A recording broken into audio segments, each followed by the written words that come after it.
says it was a combination of fear, false promises, and youthful ignorance that led him to confess to a crime that he did not commit. Johnny Incapie is out of prison after serving 25 years in one of the city's most notorious murder cases.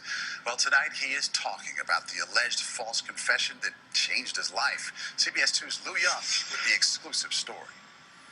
They didn't beat the truth out of me. They beat a false, coerced story into me.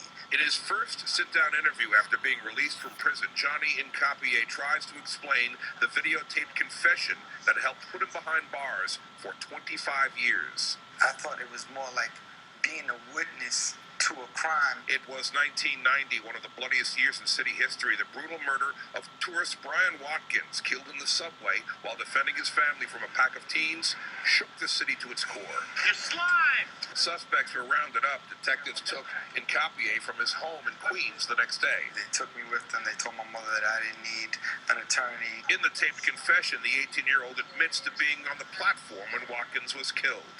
Did you really have his box cutter out? Yes, he did.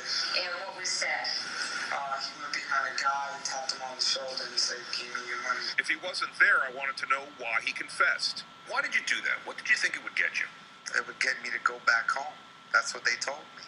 That by memorizing the story and confessing it to another, as he said, quote unquote, pretty lady in another room, right, that I would go right back home.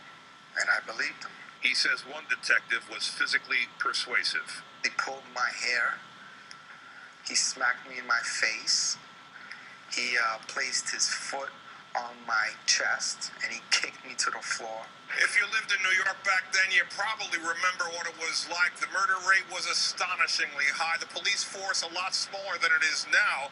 And the long-term solutions to those problems were just beginning to come into play. People, though, were out of patience. A high-profile crime like this required quick action. People said, just do anything to bring crime down. Get it done. Decades into Incapie's sentence, though, a bombshell. 3 witnesses say he was never at the scene of the crime. Conviction overturned. Finally today, God has given us our son back. And the son, officially out on bail, awaits a decision on whether he'll be retried for murder.